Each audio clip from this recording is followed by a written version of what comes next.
أعوذ بالله من الشيطان الرجيم. بسم الله الرحمن الرحيم.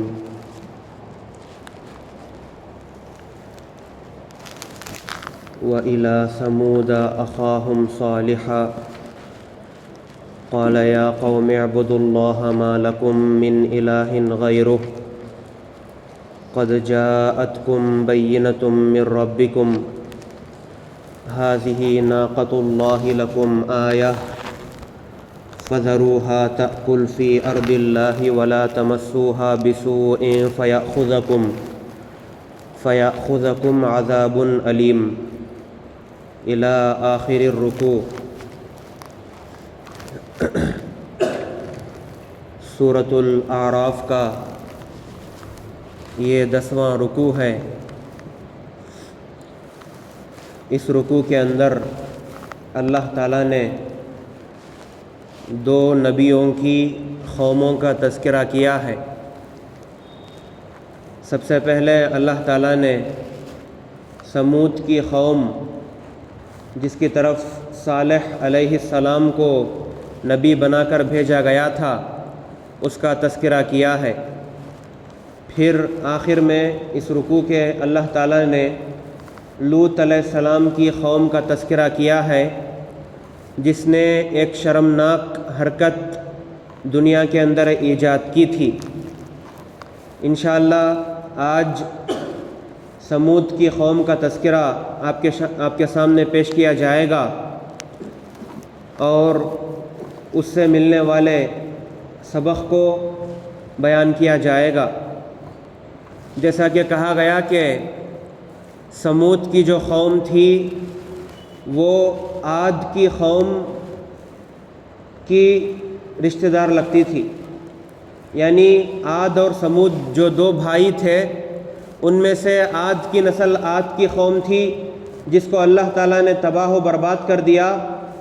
تو اس کے بعد میں عاد علیہ السلام عاد کی قوم کے بعد اللہ تعالیٰ نے سمود کی قوم کو اللہ تعالیٰ نے اپنا پیغام بھیجا.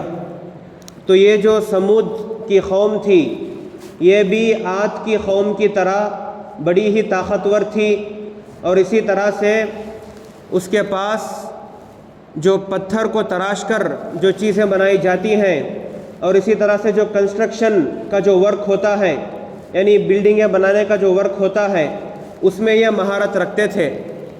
ان لوگوں کو اللہ تعالیٰ نے بہت سی نعمتیں عطا کی تھی اور اللہ تعالیٰ نے ان کے اوپر اپنی رزق کے دروازے کھول دیے تھے.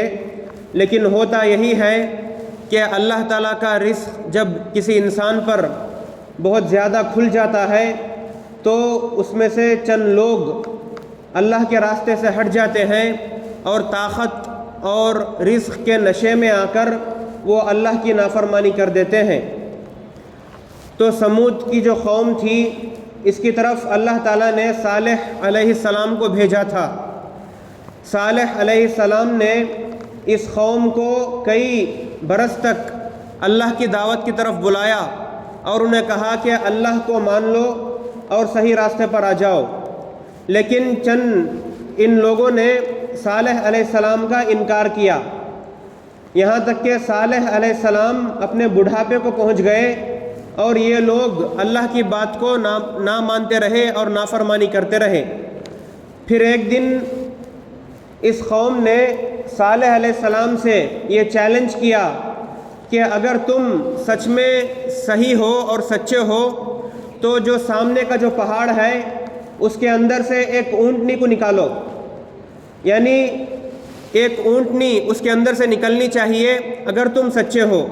تو صالح علیہ السلام نے اللہ سے دعا کی تو اللہ تعالیٰ نے ان کی دعا کو قبول کر کے اس پہاڑ کے اندر سے ایک اونٹنی نکالی. تو اس معجزے کو دیکھنے کے بعد اس قوم کے کچھ لوگوں نے صالح علیہ السلام پر ایمان لا لیا اور وہ صحیح راستے پر آ گئے. لیکن جو سردار تھے جیسا کہ ہمیشہ ہوتا ہے کہ جو پاورفل لوگ تھے انہوں نے صالح علیہ السلام کا معجزہ دیکھنے کے باوجود بھی انہوں نے صحیح بات کو نہیں مانا اور نہ صرف خود صحیح بات کو نہیں مانا بلکہ جو دوسرے لوگ تھے ان کو بھی ایمان لانے سے روک دیا. اب جو دوسرے لوگ تھے قوم کے وہ بھی ارادہ کر چکے تھے کہ ہم ایمان لے کر آئیں گے، لیکن ان سرداروں نے ان کو روک دیا۔ پھر اب صالح علیہ السلام کو یہ ڈر ہوا کہ انہوں نے جو ہے وعدہ کرنے کے بعد میرا وعدہ توڑا ہے، یعنی انہوں نے وعدہ کیا تھا کہ اگر تم سچے ہو تو اونٹنی نکالو، اگر اونٹنی آ گئی تو ہم ایمان لا لیں گے۔ لیکن جب صالح علیہ السلام نے اونٹنی نکال دی، اللہ نے صالح علیہ السلام نے اللہ کے حکم سے اونٹنی کو وہاں سے نکال دیا تو انہوں نے ایمان نہیں لایا۔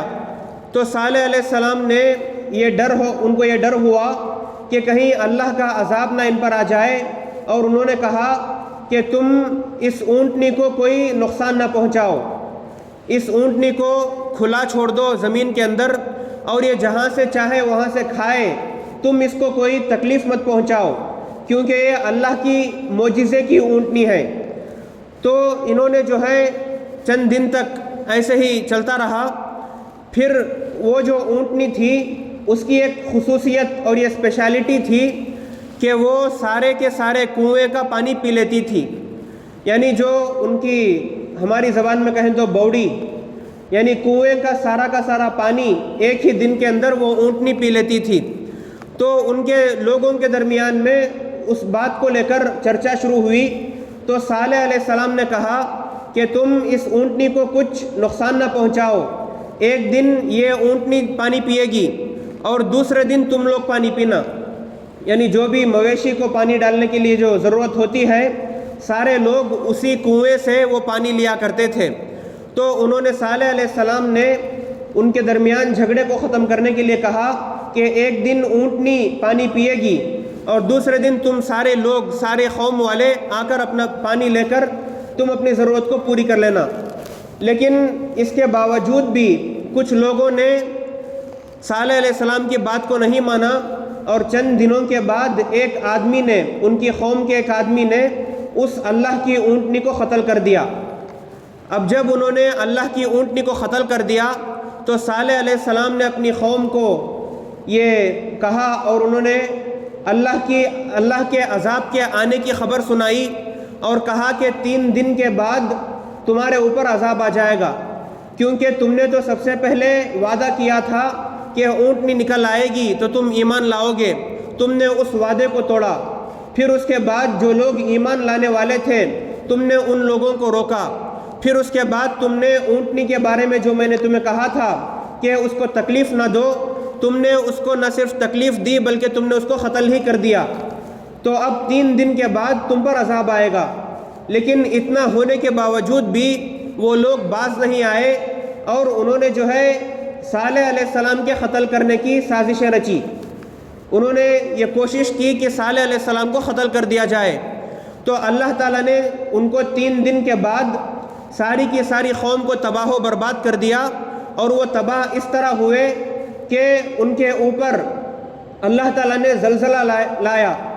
اور ایک اور جگہ پر آتا ہے کہ ایک زور سے ایک چیخ بھی آئی، ایک ہیبت ناک آواز بھی آئی، اور وہ لوگ ہیبت میں جس طرح وہ جس پوزیشن میں تھے اسی پوزیشن میں وہ اوندھے منہ نیچے گر گئے۔ تو اللہ تعالیٰ نے اس قوم کو جو بہت بڑی طاقتور تھی اور جو اپنے زمانے کی سپر پاور تھی، اس کو اللہ تعالیٰ نے نافرمانی کی وجہ سے چند منٹوں کے اندر اور چند دنوں کے اندر تباہ و برباد کر دیا۔ اللہ نے ارشاد فرمایا وَإِلَىٰ ثَمُودَ أَخَاهُمْ صَالِحًا، اور سمود کی قوم کی طرف ہم نے ان کے بھائی صالح کو بھیجا۔ قَالَ يَا قَوْمِ اعْبُدُوا اللَّهَ مَا لَكُم مِّنْ إِلَٰهٍ غَيْرُهُ، انہوں نے کہا اے میری قوم کے لوگوں، اللہ کی عبادت کرو، اس کے سوا تمہارا کوئی معبود نہیں ہے۔ قَدْ جَاءَتْكُمْ بَيِّنَةٌ مِّن رَبِّكُمْ، تمہارے پاس تمہارے رب کی طرف سے ایک روشن دلیل آ چکی ہے، یعنی اونٹنی۔ هَٰذِهِ نَاقَةُ اللَّهِ لَكُمْ آیَةٌ فَذَرُوهَا تَأْكُلْ فِي أَرْضِ اللَّهِ، یہ اللہ کی اونٹنی ہے جو تمہارے لیے ایک نشانی بن کر آئی ہے، اس لیے اس کو آزاد چھوڑ دو کہ وہ اللہ کی زمین میں چرتی پھرے۔ وَلَا تَمَسُّوهَا بِسُوءٍ فَيَأْخُذَكُمْ عَذَابٌ أَلِيمٌ، اور اسے کسی برائی کے ارادے سے چھونا بھی نہیں، کہیں ایسا نہ ہو کہ تمہیں ایک دکھ دینے والا عذاب آ پکڑے۔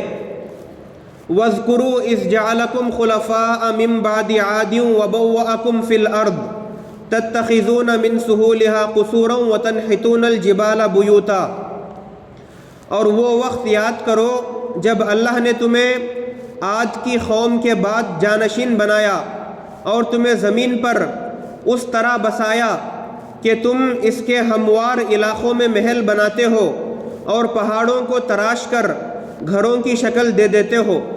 یعنی صالح علیہ السلام نے ان کو اللہ کی نعمتیں یاد دلائی کہ اللہ تعالیٰ نے تمہیں اتنی طاقت دی ہے کہ تم محل بناتے ہو اور پہاڑوں کو تراش کر اس میں گھر بنا لیتے ہو۔ تو اس آیت سے ہمیں یہ بات معلوم ہوتی ہے کہ بڑے بڑے محل بنانا اور اسی طرح سے بڑی بڑی بلڈنگیں بنانا یہ کوئی ناجائز نہیں ہے۔ انسان عمارتیں بنا سکتا ہے، بلڈنگیں بنا سکتا ہے، لیکن شرط یہ ہے کہ ان چیزوں کی، دنیاوی چیزوں کی دل میں اتنی محبت نہ لا لے جو اللہ سے نہ غافل کر دے۔ یعنی اس کی محبت کی وجہ سے اور ان دنیاوی چیزوں کی وجہ سے اللہ کی باتوں سے منہ موڑ لینا غلط ہے، لیکن ان چیزوں کو استعمال کرنا جائز ہے۔ فَاذْكُرُوا آلَاءَ اللَّهِ وَلَا تَعْثَوْا فِي الْأَرْضِ مُفْسِدِينَ، لہٰذا اللہ کی نعمتوں پر دھیان دو اور زمین میں خرابی نہ پھیلاؤ۔ قَالَ الْمَلَأُ الَّذِينَ اسْتَكْبَرُوا مِنْ قَوْمِهِ لِلَّذِينَ اسْتُضْعِفُوا لِمَنْ آمَنَ مِنْهُمْ أَتَعْلَمُونَ أَنَّ صَالِحًا مُرْسَلٌ مِّن رَبِّهِ، ان کی قوم کے سرداروں نے جو بڑائی کے گھمنڈ میں تھے ان کمزوروں سے پوچھا جو ایمان لے کر آئے تھے، کیا تمہیں اس بات کا یقین ہے کہ صالح اپنے رب کی طرف سے بھیجے ہوئے پیغمبر ہیں؟ قالوا انا بما ارسل به مؤمنون، جن لوگوں نے ایمان لایا تھا انہوں نے کہا بے شک ہم تو اس پیغام پر پورا ایمان رکھتے ہیں جو ان کے ذریعے بھیجا گیا ہے۔ قال الذین استکبروا انا بالذی آمنتم به کافرون، ان مغرور لوگوں نے کہا جس پیغام پر تم ایمان لائے ہو اس کے ہم منکر ہیں۔ یعنی جو سردار تھے انہوں نے ایمان لانے والوں سے سوال کیا کہ کیا تمہیں یقین ہے کہ صالح اللہ کے رسول ہیں؟ تو ان ایمان لانے والوں نے جو کہ کمزور لوگ تھے انہوں نے ان کے ڈر کے بغیر ہی، سرداروں کے ڈر کے بغیر ہی انہوں نے کہا کہ ہم ایمان رکھتے ہیں۔ تو پھر بھی ان سرداروں نے کہا کہ ہم اس بات کا انکار کرتے ہیں جس پر تم ایمان لائے ہو۔ فَعَقَرُوا النَّاقَةَ وَعَتَوْا عَنْ أَمْرِ رَبِّهِمْ وَقَالُوا يَا صَالِحُ ائْتِنَا بِمَا تَعِدُنَا إِن كُنتَ مِنَ الْمُرْسَلِينَ، چنانچہ انہوں نے اونٹنی کو مار ڈالا اور اپنے اوپر اپنے پروردگار کے حکم کی سرکشی کی اور کہا صالح اگر تم واقعی ایک پیغمبر ہو تو لے آؤ وہ عذاب جس کی ہمیں دھمکی دے رہے ہو۔ یعنی انہوں نے اس اونٹنی کو مار دیا اور صالح علیہ السلام کو ایک چیلنج کیا کہ تم جس عذاب کا وعدہ کر رہے ہو اس کو لے کر آؤ۔ فَأَخَذَتْهُمُ الرَّجْفَةُ فَأَصْبَحُوا فِي دَارِهِمْ جَاثِمِينَ، نتیجہ یہ ہوا کہ انہیں زلزلے نے آ پکڑا اور وہ اپنے گھر میں اوندھے پڑے رہے۔ یعنی ان کو زلزلہ آیا، اور ایک اور جگہ پر اللہ تعالیٰ نے کہا ہے کہ ساتھ ہی ساتھ ایک ہیبت ناک چیخ بھی آئی، تو اس کو سننے کے بعد وہ لوگ اوندھے منہ گر گئے۔ فَتَوَلَّى عَنْهُمْ وَقَالَ يَا قَوْمِ لَقَدْ أَبْلَغْتُكُمْ رِسَالَةَ رَبِّي وَنَصَحْتُ لَكُمْ وَلَكِنْ لَا تُحِبُّونَ النَّاصِحِينَ، اس موقع پر صالح نے ان سے منہ موڑ لیا اور منہ موڑ کر وہ چلے گئے اور کہنے لگے اے میری قوم میں نے تمہیں اپنے رب کا پیغام پہنچایا اور تمہاری بھلائی چاہی، مگر افسوس کہ تم بھلائی چاہنے والوں کو پسند نہیں کرتے۔ یعنی صالح علیہ السلام نے کہا کہ تم بھلائی چاہنے والوں کو پسند نہیں کرتے۔ جو کوئی بھی حق بات پیش کرتا ہے وہ اصل میں لوگوں کا بھلا چاہتا ہے۔ ہمیں کوئی ضرورت نہیں ہے کہ ہم حق بات کہہ کر اپنے اوپر مصیبتیں لا لیں۔ تو جو کوئی حق بات کہتا ہے لوگوں کو سمجھنا چاہیے کہ وہ ان کا اچھا چاہتا ہے اور ان کا ویل وشر ہے۔ تو یہاں پر صالح علیہ السلام نے یہی کہا کہ تمہیں بھلائی چاہنے والے پسند نہیں ہیں۔ تو اللہ تعالیٰ نے اس واقعے کو بیان کر کے ہمیں یہ سیکھ دی ہے کہ ہمیں کتنا بھی پاور آ جائے اور ہمیں کتنی بھی طاقت آ جائے، ہمیں اللہ کے حکم سے منہ نہیں موڑنا چاہیے اور ہمیں غرور اور تکبر میں نہیں آ جانا چاہیے۔ اللہ سے دعا ہے کہ اللہ تعالیٰ ہمیں صحیح راستے پر چلائے۔ انشاءاللہ اس رکوع کی کچھ آیات باقی ہیں جن کے اندر اللہ تعالیٰ نے لوط علیہ السلام کی قوم کا ذکر کیا ہے۔ لوط علیہ السلام کی قوم نے ایک شرمناک حرکت کی تھی اور اس حرکت کو دنیا کے اندر ایجاد کیا تھا۔ انشاءاللہ اس کا بیان کل ہوگا۔ اللہ تعالیٰ سے دعا ہے کہ اللہ تعالیٰ ہمیں صحیح راستے پر چلائے اور ہمیں نیک لوگوں میں شامل فرمائے اور ہمارے گناہوں کو معاف فرمائے۔ آمین۔ وآخر دعوانا ان الحمد للہ رب العالمین۔